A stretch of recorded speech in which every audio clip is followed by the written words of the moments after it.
Welcome back. As always, make sure to subscribe to my channel for more videos, and especially check out the video right before this on Introduction to Ions. So the topic of this video is naming ions.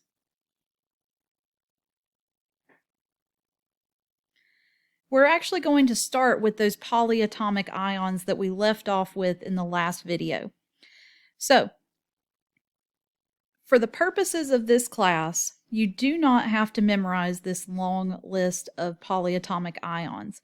And this is only a snapshot of all the polyatomic ions that are out there. But for this class, I would like for you to memorize the 7 that are listed here on the left.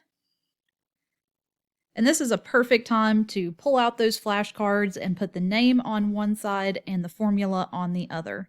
But you want to know both. What is the name and what is the formula for those 7 polyatomic ions? And that is for your exam. Now on your homework or even your quizzes, you might see them pop up, but you can use Google in those cases to look up what the name or the formula is for a polyatomic ion. And notice how you can't memorize those charges, right? So each one is going to have a different charge. And for the purposes of this class, there's not much you can do to figure out where those charges are coming from. So again, make sure to memorize those. Now the rest of the naming rules for ions are going to be based on those monoatomic ions, which is the elements in your periodic table. And when we're looking at anions, which are negatively charged, the way that we name an anion is to change the ending. We change the ending to IDE and add the word ion. Now for our halogens, fluorine, chlorine, bromine, and iodine, those are the easiest. Okay, so take fluorine for example. In all 4 of those cases, we are going to take the INE ending and replace it with IDE. Now the rest of your anions may be a little bit trickier. So again, you might want to pull out flashcards and memorize oxygen, sulfur, phosphorus, and nitrogen.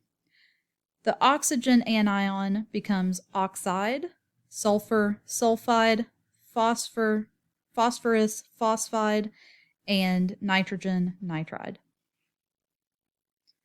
All right, but again, the general rule is to change the ending to IDE and add the word ion. So this would become fluoride ion.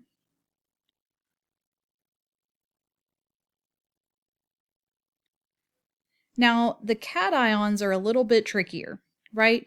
So we've been ignoring these transition metals for quite a bit of this class. And this time we're going to look at how to name those transition metals. And remember, the transition metals are located in the middle of the periodic table here. And notice how, depending on the element, sometimes you have multiple charges, and there's not necessarily a pattern to the columns for the transition metals. So, we need to first decide whether a metal is a main group or a transition metal. And again, if it's not inside of this box, or if it's not listed on the periodic table that you see, it's probably considered a transition metal. So sometimes your transition metals will trail off on this side as well. Okay, now your main group metals, which is group 1, group 2, and aluminum here.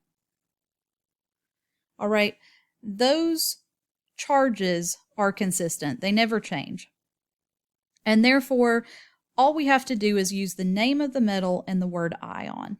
So lithium becomes the lithium ion, calcium, the calcium ion. Those are the easiest. With the transition metals, because they have variable charges and because they're different, they don't have a pattern to the columns like the anions did, we have to specify what that charge is in the name. And we're going to do that with Roman numerals. And remember that Roman numerals, if you have a capital I, that's equal to 1. 2 I's is equal to 2, and so on. Once you get up to 5, remember that 5 is a V symbol. And 4 is 1 less than 5, so that's represented as IV. Okay. And then 6 becomes VI. And that's as high as we go for this class. All right. So when you're naming those transition metals, you have to include that Roman numeral in parentheses next to the name of the metal. And if you notice, iron, Fe, if it has a 2+ charge, we call that iron 2. Again, Roman numeral 2 in parentheses. Fe3, or iron with a 3+ charge, becomes iron 3. So now that we've learned all the rules for naming, let's try to apply those as we name the following ions.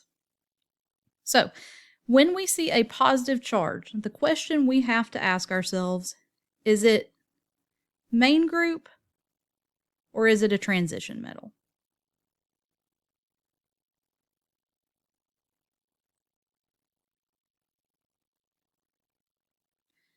Okay, copper, looking back at the periodic table, copper is located right here in the middle. And if you notice, all of these are considered transition metals here, anything below aluminum. So copper as a transition metal means that we have to specify what the charge is on that copper. So we can't simply name it copper, but we have to include parentheses and the Roman numeral for the charge. The charge is a +1, so we need a 1 for the Roman numeral.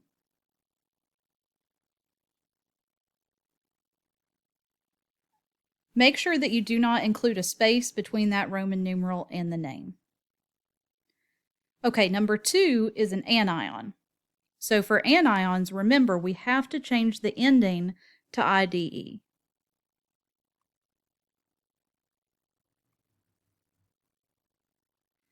And for oxygen, that became oxide.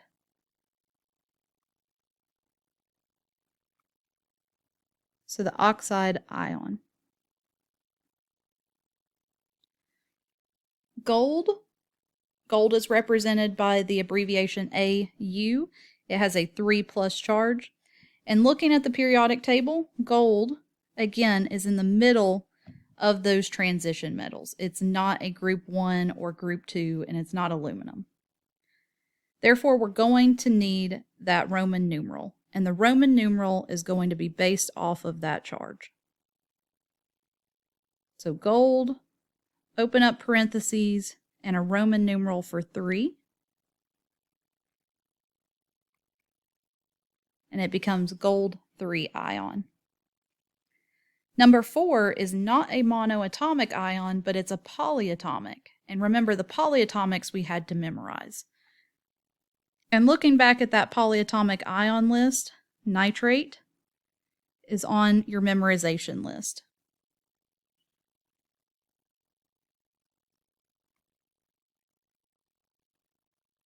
So this is the nitrate ion. The last example, barium, has a 2+ charge. But remember, with the positive charges, we have to ask ourselves, is it a main group or is it a transition metal? Barium, notice how it's in the second group. And that second group is considered part of the main group. Again, main group being group 1, group 2, and aluminum here in the group 3A. So since barium is considered a main group element, we do not need to include that Roman numeral. And so it's simply barium, and it's the barium ion. Okay. So again, don't forget to subscribe to my channel for more videos, and I will see you in the next.